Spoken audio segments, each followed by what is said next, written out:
अस्सलाम वालेकुम वरहमतुल्लाहि वबरकातुहू। दोस्तों, उम्मीद करता हूँ हमारी पिछली वीडियो आपको ज़रूर अच्छी लगी होगी। दोस्तों, आज मैं आपके लिए एक और बेहतरीन वीडियो लेकर आया हूँ। आपसे गुजारिश ये है कि वीडियो में हमारे साथ एंड तक रहिएगा और हमारे चैनल को सब्सक्राइब भी ज़रूर कीजिएगा। वीडियो को शेयर और लाइक करना न भूलिएगा। कमेंट करके बताइएगा हमारी वीडियो आपको कैसी लगी। मैं ये कहना चाहता हूँ कि भारत को अब हिंदू राष्ट्र घोषित किया जाए। ये देश हिंदुओं का था, हिंदुओं का है और हिंदुओं का रहेगा।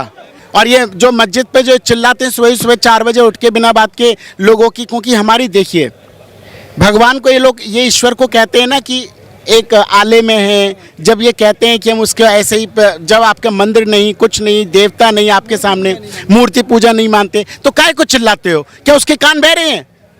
ईश्वर के कान बह रहे हैं क्या? क्यों चिल्लाते हो? अरे मन में बैठ के साधना करो, पूजा करो, पाठ करो, जो भी आपको करना करिए।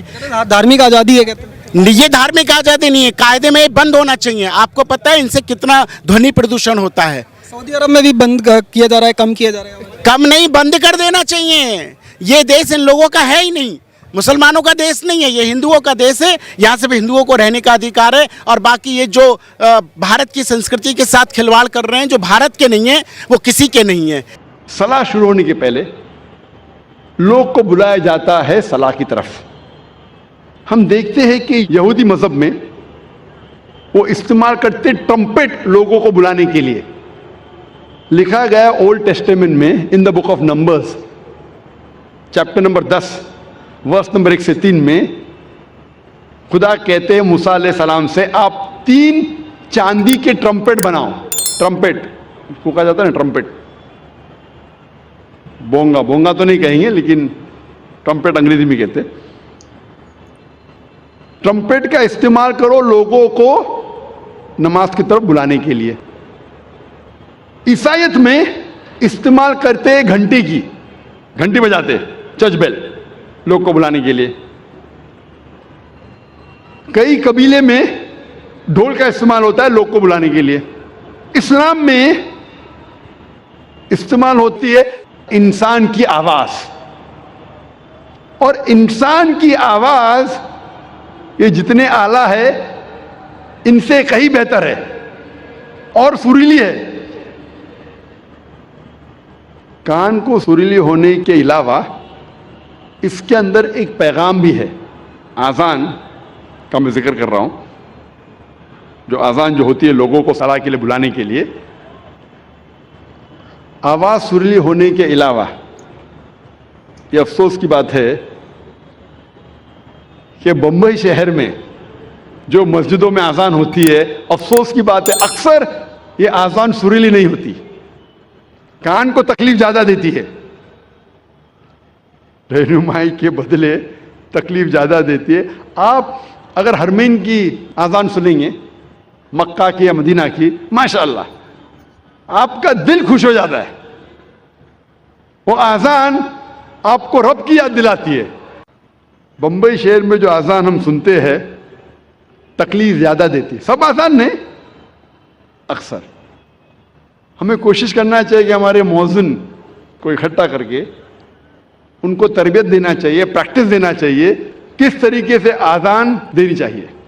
क्योंकि आज़ान के वजह से जब मैं इंटरव्यू करता हूँ कई नो मुस्लिम को, मैं कई नो मुस्लिम को जानता हूं जो सिर्फ आज़ान के वजह से इस्लाम कबूल किए।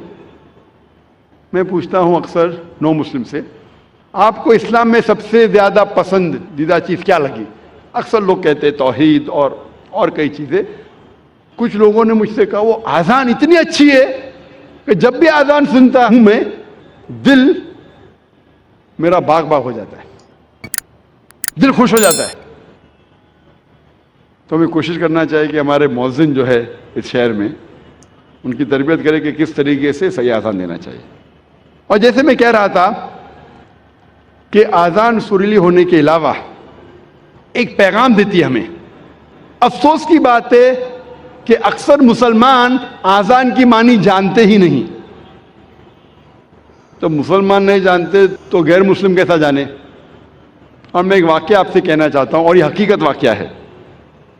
तकरीबन 10-15 साल पहले जब मैं केरला में गया था तकरीर करने के लिए, और ये हकीकत है, मुझे مہمان خصوصی بنا گیا تھا اور میرے تقریر کے پہلے ایک غیر مسلم پولیٹیشین کو بلایا تھا اور اپنے تقریر میں ہر پولیٹیشین جو غیر مسلم میں کوشش کرتا ہے کہ اگر مسلم گیدرنگ دیکھتا ہے تو وہ تعریف کرے گا اسلام کی. تو یہ غیر مسلم پولیٹیشین تعریف کرتے کرتے کہنے لگا کہ ہمارے اس دیش میں جو مسلمان مغل بادشاہ اکبر اتنے مہان کام کیے, اسی لیے مسلمان روز 5 بار اللہ اکبر کر کے اکبر بادشاہ کی تعریف کرتے. آپ سمجھ رہے ہیں یہ جوک ہے, جوک نہیں حقیقت ہے, اور میں خود گواہ ہوں. میں اسٹیج پہ بیٹھا تھا, اچھا میرے تقریر کے پہلے اس نے کہا, تقریر میں نے اس کی غلط فہمی کو دور کیا کہ ہم مسلمان جب اللہ اکبر بولتے ہیں تو اکبر بادشاہ کی تعریف نہیں کرتے. اکبر بادشاہ تو موجود بھی نہیں تھا اس وقت, اللہ کے رسول کے ٹائم پہ اکبر بادشاہ کہاں تھے. جب اللہ اکبر کہتے ہیں اس کی یہ معنی ہے کہ اللہ سب سے بڑا ہے, اللہ از دا گریٹسٹ. اسی لیے ہر مسلمان کا فرض ہے کہ کم از کم وہ آذان کی معنی کو جانے تاکہ خود کے دل پہ اثر ہو, اور ساتھ ساتھ جو لوگ کو اس کی معنی نہیں پتہ ہے, غیر مسلمانوں کو نہیں پتہ ہے, ان لوگوں کو اس کی معنی بتائے. اور آذان میں ہم 4 بار دہراتے اللہ اکبر اللہ اکبر اللہ اکبر اللہ اکبر, اللہ سب سے بڑا ہے, اللہ سب سے بڑا ہے, اللہ سب سے بڑا ہے, اللہ سب سے بڑا ہے. اشہد ان لا الہ الا اللہ, میں گواہی دیتا ہوں اللہ کے علاوہ کوئی معبود نہیں. میں گواہی دیتا ہوں کہ اللہ کے علاوہ کوئی معبود نہیں. اشہد ان محمد رسول اللہ, میں گواہی دیتا ہوں کہ محمد صلی اللہ علیہ وسلم اللہ سبحانہ و تعالیٰ کے رسول ہے. میں گواہی دیتا ہوں کہ محمد صلی اللہ علیہ وسلم اللہ کے رسول ہے. حی علی الصلاح, حی علی الصلاح, آؤ صلاح کی طرف, آؤ صلاح کی طرف. حی علی الفلاح, حی علی الفلاح, آؤ فلاح کی طرف, آؤ فلاح کی طرف, آؤ کامیابی کی طرف, آؤ کامیابی کی طرف, آؤ اچھے کام کی طرف, اچھے کام کی طرف.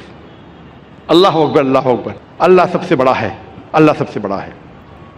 جب ہم آذان کی معنی کو جانیں گے پھر ہمارے دل پہ آذان کا اثر اور گہرا پڑے گا. صرف عربی نہیں جاننے کے باوجود پڑھتا ہے الحمدللہ ثم الحمدللہ, لیکن اگر اس کی معنی جانے تو انشاءاللہ یہ اور گہرا اثر کرے گا آپ کے دل پر اور آپ کے دماغ پر. اللہ تعالیٰ فرماتے سورہ جمعہ میں سورہ نمبر 62 آیت نمبر 9 میں کہ جب آپ جمعہ کی اذان سنتے ہیں تو فوراً جمعہ کی نماز پڑھنے کی طرف جائیے, جماعت کی طرف جائیے. اذان صلاح جو جماعت میں ہوتی ہے اس کے پہلے دینا ضروری ہے.